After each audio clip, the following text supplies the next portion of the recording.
U premtua se do të ndryshojë ligji i turizmit, se do të kishte hapësira publike ku pushuesit, turistët e huaj mund të pushonin edhe falas. Por realiteti në Vlorë edhe këtë sezon veror është i njëjtë se ai i një viti të kaluar, ku hapësirat publike të Bregdetit, të plazheve janë zaptuar totalisht nga subjektet private, teksa përgjithë qytetarët e Vlorës dhe ata të cilët vinë dhe zgjedhin qytetin si hapësirë publike janë lënë pikërisht ato të cilat janë pranë barishteve shkure dhe apo kanaleve të ujrave të zeza.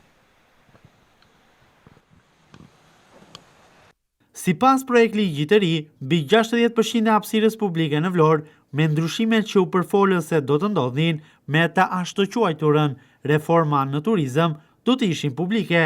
Kjo për shkak se kjo reform u krijua enkas apo stafat pas zaptimit të gjithë Bregdetit një vit më parë në të gjithë vijën bregdetare të Vlorës për t'i dhënë qytetarëve vlonjadhe dhe pushuesve më tepër plazhe publike falas se një vit më parë, ndërsa nga vëzhgimi që ka kryer televizioni 6+1 Vlora në të gjithë vijën bregdetare të Vlorës, situata është njësoj si një vit më parë, ku aty nuk zbatohet as minimalja e 30% hapësirës së lirë për qytetarët. Aty mungojnë hapësirat publike falas për qytetarët me vetëm një të tillë në të gjithë shëtitoren lungomare, siç është edhe hapësira te Kish Akademia e Marinës, e cila është ende falas për ta.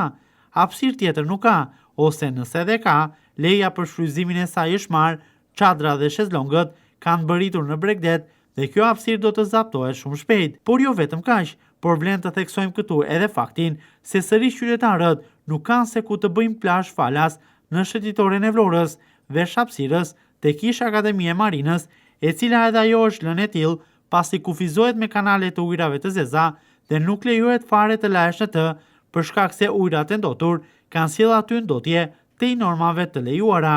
Madje vjetre edhe fakti që pavarësisht se prioritet kanë hotelet për të marrë një hapësirë publike për plazh, në këtë zonë hapësirat e plazhit i kanë marrë po të njëjtit pronar që i kishin në dispozicion edhe një vit më parë, ku praktikisht nuk ka ndryshuar asgjë, të cilët këta pronar kanë gjetur zgjidhjen për të vendosur në dispozicion niptin e një njësie hoteliere, duke i marrë këto hapësira plazhi pavarësisht se ku ndodhet njësia hoteliere. Pasojat e kësaj situate sigurisht i vuajnë qytetarët e Vlorës, të cilët nuk bëjnë dot pushime në Bregdet, veçanërisht pensionistët apo rrogtarët me pensione dhe rroga qesharake që janë në qytet, duke ditur këtë realitet i cili do të vazhdojë të thellohet edhe më tepër, të gjithëve na bie në mend një pyetje thjesht: pse u miratua reforma në turizëm?